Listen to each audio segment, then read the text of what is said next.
Welcome back to Sangharsh IQ। I hope you all are doing well and sound. So आज के session में हम 17th to 23rd फरवरी week के current affairs को पढ़ने वाले हैं। जैसे कि दिल्ली की नई चीफ मिनिस्टर बनी है रेखा गुप्ता। सो रिसेंटली दिल्ली में इलेक्शंस हुए थे जहाँ पे बीजेपी को मिली थी 48 सीट्स एंड आम आदमी पार्टी को मिली थी 22 सीट्स। सो बीजेपी ने अपने जो CM बनाई है रेखा गुप्ता। Exercise Dharma guardian. सो 6th एडिशन हो रहा है धर्मा गार्डियन एक्सरसाइज का इंडिया और जापान के बीच इन जापान। सो कहाँ हो रहा है? जापान में हो रहा है, between India and Japan. 6th edition. 26th chief election commissioner बने हैं इंडिया के Gyanesh Kumar. So 26th chief election commissioner बने हैं ज्ञानेश कुमार। इससे पहले थे राजीव कुमार जो सुपर एनुएट हो चुके हैं, अब बने हैं ज्ञानेश कुमार। इंडिया का पहला जू बेस्ड बायोबैंक बना है दार्जिलिंग में। सो India's first zoo based biobank and animal museum बनने जा रहा है दार्जिलिंग वेस्ट बंगाल में। माइक्रोसॉफ्ट ने लॉन्च की है उसकी पहली quantum computing chip. So this is the first quantum computing chip of Microsoft Majorana 1। So ये नाम बहुत इंपॉर्टेंट है, इसको याद रखना है। So let us learn all this things together. Who has been स्worn in as the new chief minister of the union territory of Delhi. So Delhi की नई चीफ मिनिस्टर बनी है रेखा गुप्ता।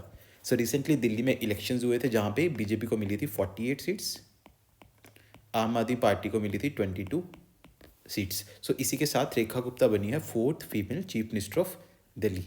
सो ये चौथी महिला मुख्यमंत्री हैं दिल्ली की। इससे पहले रह चुकी हैं Sushma Swaraj ji, then Sheila Dikshit and recently Atishi Marlena. So ये तीनों नाम हमें पता होना चाहिए, सुषमा स्वराज, शीला दीक्षित एंड आतिशी मरलेना। उसके बाद चौथी महिला मुख्यमंत्री बनी है रेखा गुप्ता और इनको ओथ दिलाई है लेफ्टिनेंट गवर्नर VK सक्सेना ने।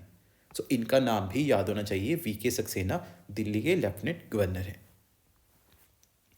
वेयर इज द पूसा कृषि विज्ञान मेला 2025 बीइंग ऑर्गेनाइज। सो पूसा का कृषि विज्ञान मेला कहाँ ऑर्गेनाइज किया जा रहा है? सो ये ऑर्गेनाइज किया जा रहा है न्यू दिल्ली में।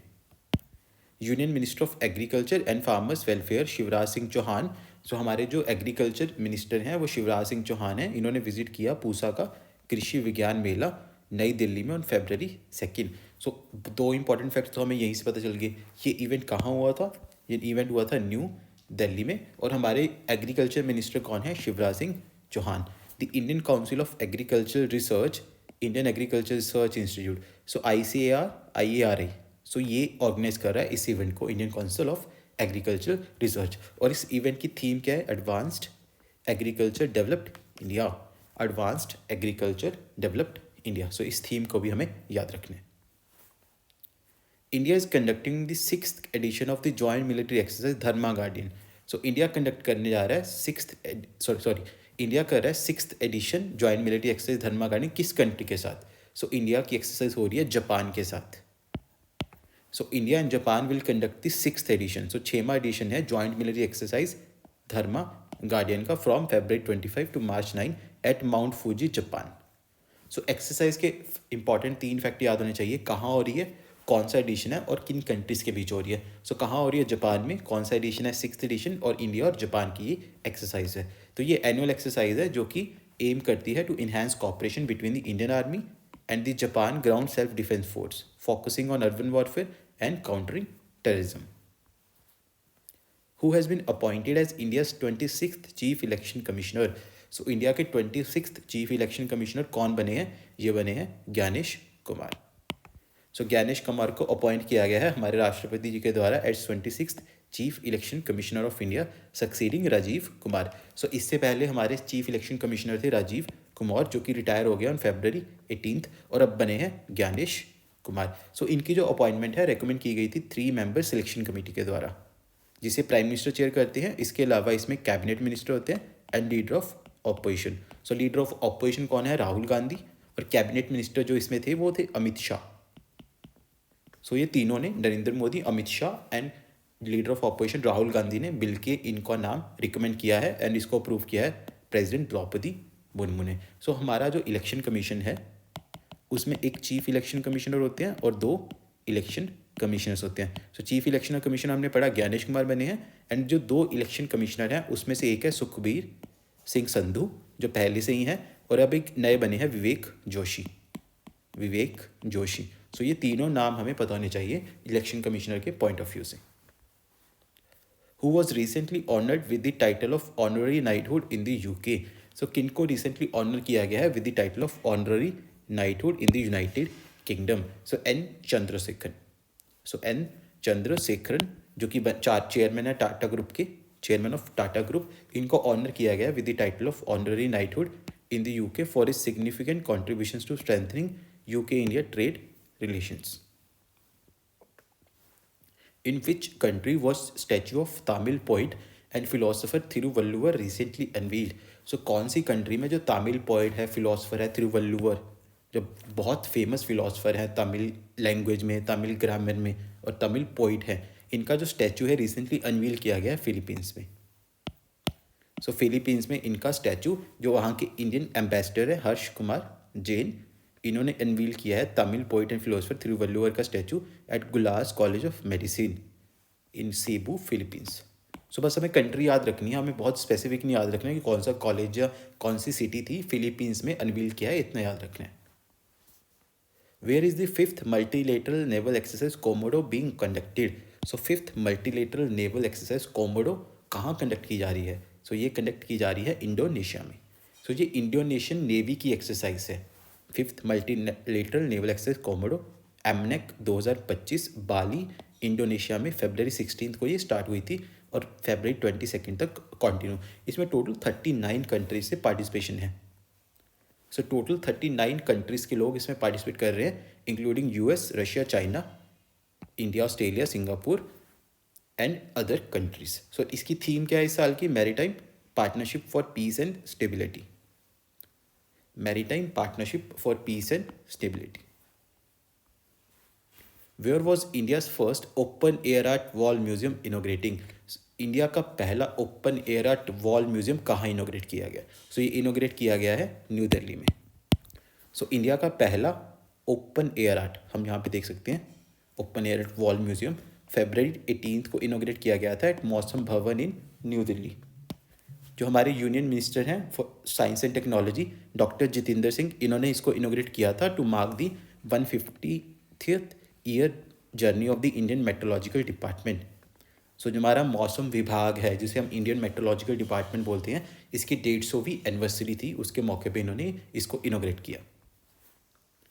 Who has been recently appointed as Principal Secretary to the Prime Minister Narendra Modi. सो किनको रिसेंटली अपॉइंट किया गया है principal secretary to the prime minister Modi? So ये है doctor Shaktikanta Das. So government ने रिसेंटली रिटायर्ड आईएएस ऑफिसर जो कि फॉर्मर आरबीआई गवर्नर भी रह चुके हैं, शक्तिकांता दास, इनको प्रिंसिपल सेक्रेटरी टू अपॉइंट किया गया है। अगर हम principal secretary to prime minister Modi की बात करें सो वो है पीके मिश्रा। सो इनके बाद एक और प्रिंसिपल सेक्रेटरी अपॉइंट किए गए हैं डॉक्टर शक्तिकांता दास। सो दोनों ही प्राइम मिनिस्टर मोदी के साथ काम करेंगे, इन्होंने इंटरचेंज नहीं किया एक दूसरे को, मतलब बदला नहीं गया इनको पीके मिश्रा को। So PK Mishra first position पे रहेंगे एंड सेकंड पोजीशन पे रहेंगे doctor Shaktikanta Das. India's first zoo based biobank and animal museum has been established in. India का पहला zoo based biobank and animal museum कहाँ इस्टेब्लिश किया गया है? ये इस्टेब्लिश किया गया है दार्जिलिंग, वेस्ट बंगाल में। सो इंडिया का पहला zoo based biobank at the Padmaja Naidu Himalayan zoological park in Darjeeling, West Bengal. और ये फैसिलिटी स्टोर करेगी एंड प्रिजर्व करेगी genetic materials. So genetic materials को ये स्टोर एंड प्रिजर्व करेगी फ्रॉम एंडेंजर्ड स्पीशीज। सो ये प्रोजेक्ट है collaboration between centre for cellular molecular biology under the ministry of science and technology. So ये ministry of science and technology का एक project है।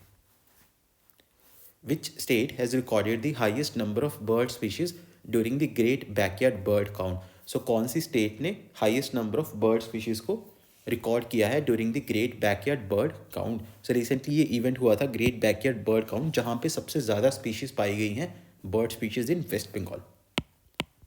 So the Great Backyard Bird Count is a major global birding event.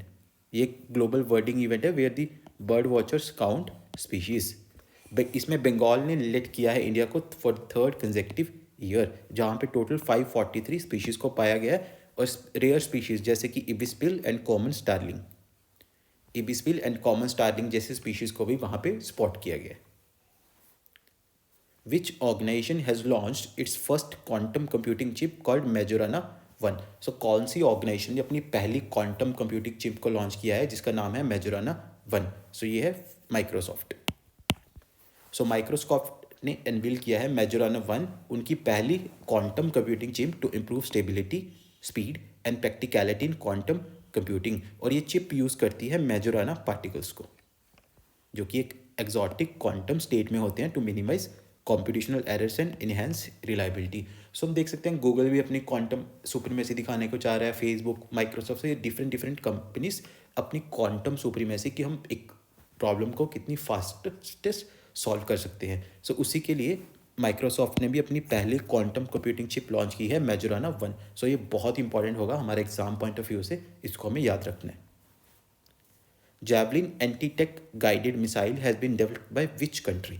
So Javelin anti-tank guided missile कौन सी country develop करती है? सो ये develop कर रही है USA.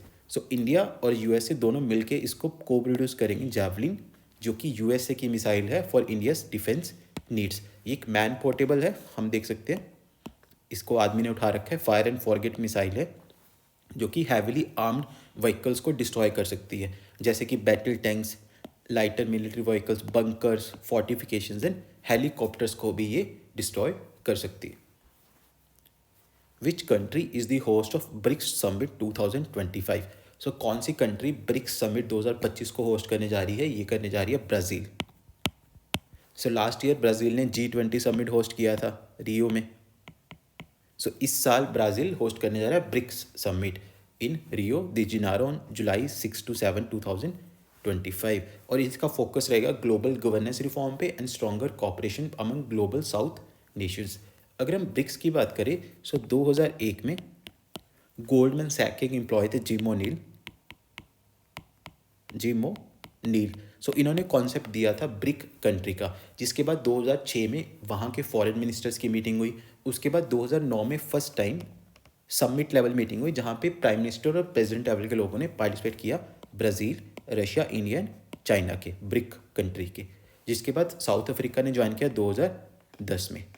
And as of now इसके 11 फुल मेंबर्स हैं, जिसके लिए हमने एक शॉर्ट ट्रिक भी बनाई है, ICU BRICS, IICU BRICS. So I से ईरान, इंडोनेशिया, एस साइलेंट होगा, इजिप्ट, एथियोपिया, यू से UAE, ब्रिक्स से Brazil, Russia, India, China and South Africa. So ये ट्रिक हमें याद रखनी है। टोटल 11 कंट्रीज़ हैं ब्रिक्स में, 11 की 11 कंट्रीज़ हमें पता होनी चाहिए। So that is it for this weekly current affairs MCQ session. Please like, share, subscribe and comment और फीडबैक। Thank you. जय हिंद, जय भारत।